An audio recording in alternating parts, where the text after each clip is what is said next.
Hey BoLS fans, AdamHarry back again with another tabletop ready tips for the rest of us, where I teach us or show some basic stuff to get your stuff tabletop ready. Pretty simple.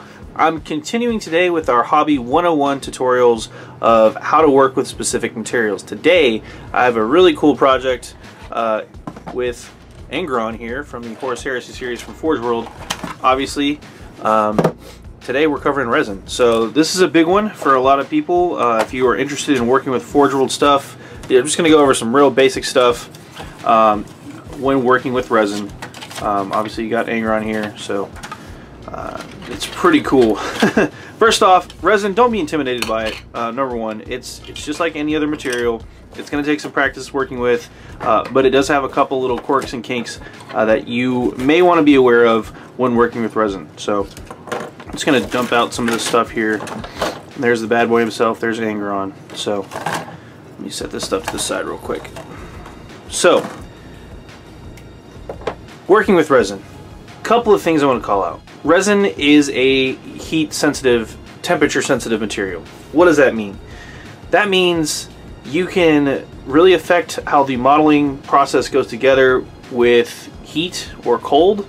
That's why I have this little thing of water right here. One of the things I want to call out again, you can basically, resin is sensitive enough to, high quality resin is sensitive enough to where you can actually bend it with some hot water if you need to actually make it malleable, and you know, so you can actually work with it that way. Second thing I want to call out, mold release. That's the other reason I have the water here with a little soap in it. You want to clean the models with a good scrub when you first get them, simply because resin tends to have a bit more mold release. It's a bit more pronounced than your typical plastic or metal stuff even. The reason is, I mean, it's just that detail. You kind of need something to help get it out of the mold a little bit better. There's a lot of stuff in there. Mold release. So scrub your models, preferably with some warm water. Try not to bend them. That's what I'm getting at there. Those two steps go together. The last major thing I want to cover is resin dust is very bad for you. If you're going to take a Dremel to resin stuff, please do it in a ventilated environment. Maybe wear a face mask, take it outside. Just do not inhale resin dust if you can help it. You want to be extra careful with that stuff when you're using a modeling knife, you know, X-Acto knife or whatever, to get in there to cut stuff off. Try not to breathe in any resin dust or any scraps. It is really bad for you.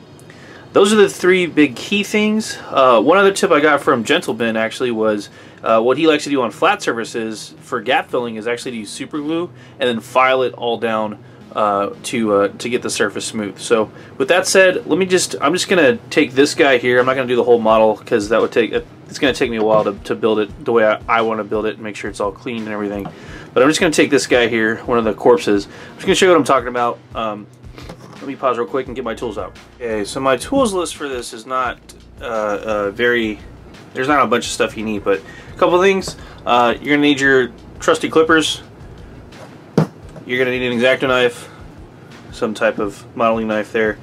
Toothbrush, you're gonna use that for scrubbing. Use a used one, don't use your toothbrush. Get an old one. Come on, guys. I use a modeling sculpting tool as well. This is just an extra scraper tool, and it's also just got a little bit on there at the end to help smooth stuff out, but I'll get to that. And yeah, so first thing we're gonna do, the whole thing, I'm just gonna kind of put it in the water. I'm gonna give it a quick rinse with that, as you can see here, and then I'm going to scrub. This is also going to help with some of the flash, getting some of the flash off the models. You can see stuff's coming off there. So I'm just going to give them a quick scrub on either side. This is going to help remove the mold release and get rid of some of that flash. And the base here gives me a nice surface to grip on as well. So give me a quick rinse real fast. Okay.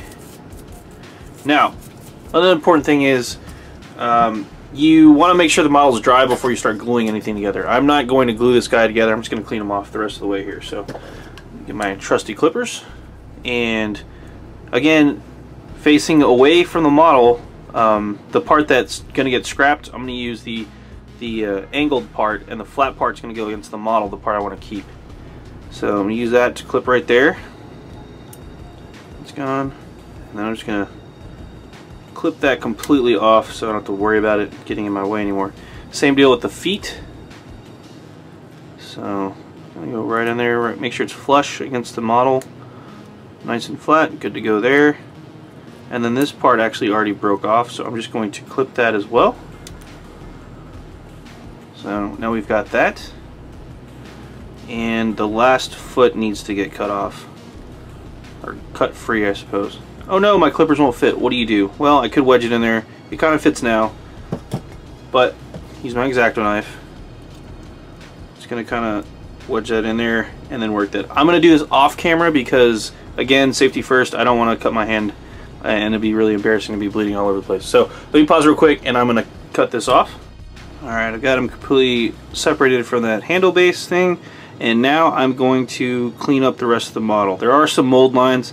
I've tended to notice that resin has a little bit more mold lines than some plastics. Then again, if the plastic's really old or it's an older kit, it might also have a ton of mold lines. So it's kind of a thing you're just going to have to work with when you find it. So it's real simple to remove the mold lines. There's a good one there. We're just going to scrape it along that way until it's mostly gone, and then if we need to file it, you can use that as well. That's one of the reasons I have this sculpting tool. Same deal I can do with that. I was going to do with the blade there. So just rub it down, scrape it down. Again, this is that resin dust. You want to make sure that you're not breathing in any of that excess dust there. So be mindful of that. But that's the process there for scraping. You're just going to find whatever mold lines you need to. That one needs to get clipped. It's a little bit thicker. Gonna scrape that down and then pull away, and do that. So again, it's a little bit weird for me to do this right here because I have a camera in the way, but if you're at home, you can be a little bit more careful with the mold line removal process. So take your time with that. You've got a bunch of models to do. Especially the resin, you want to be careful and do this slow and steady. You probably paid a lot for the resin model. Take your time with it. There's no rush. Anyway, so okay, that's pretty much good to go. I'm gonna make sure. I'm just gonna give it one more once over off camera. I also need to let this dry before I glue anything down. So I'm gonna go take care of that, and I'll be back in a second.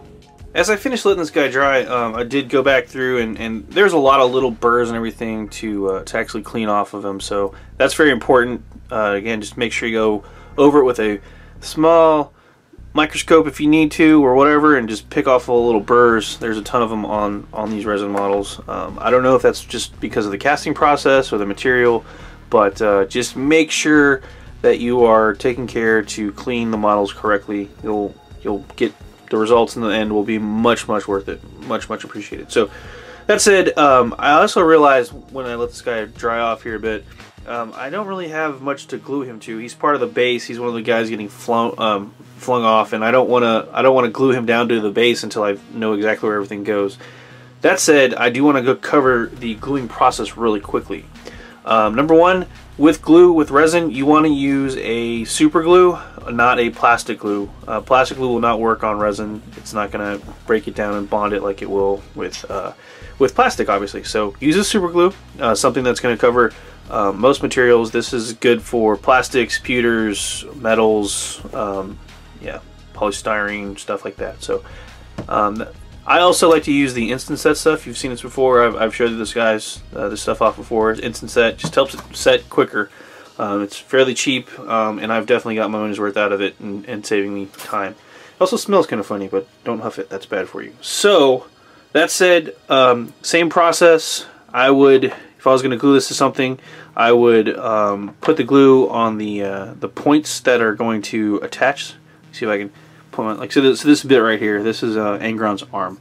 I would put the glue here on Angron's arm, the little stub that's going into the slot. So that's going to go in there. So I want to make sure that I put the glue there, and I would actually spray this part of the model. So spray there, glue here, attach, hold it until it's set. So pretty straightforward. as far as gluing goes, and then just repeat that process throughout. But yeah, so again, just to recap, warm models, warm water, you can actually bend resin with it. The hotter it is, the faster it's going to bend. So be careful with that. Resin is temperature sensitive. 2, clean it. Mold release is really bad on resin typically, so make sure you're using something soapy, warm soapy water to scrub your model. 3, be careful of the residual stuff that's left over, especially if you're going to use a Dremel. Wear a mask, please. Use it outside, something like that. Be very careful with that. Resin dust is not good for your health. And that's pretty much it for the tip from Ben. Again, you can use super glue to gap fill with resin and then sand it down, obviously on smooth surfaces. But with other stuff, you can just use some liquid green stuff or green stuff or whatever you have to gap fill, because once you paint it, once it hardens and once you paint it, it should cover all that stuff up. So yeah, that's pretty much it. And then gluing is the same as metal. Check that out. But that's been a really quick tip. I know this one ran a little bit long, and I'm not really building anything. Sorry about that, guys, but that's a lot of stuff for me to clean and clip, and I want to get this done correctly. And having a camera in the way is not conducive for me to do that. So anyway, there's another Tabletop Ready Hobby 101 from Adam, Harry, and BoLS. Hope you enjoyed it. Thanks for watching. I'm signing off. Have a good one.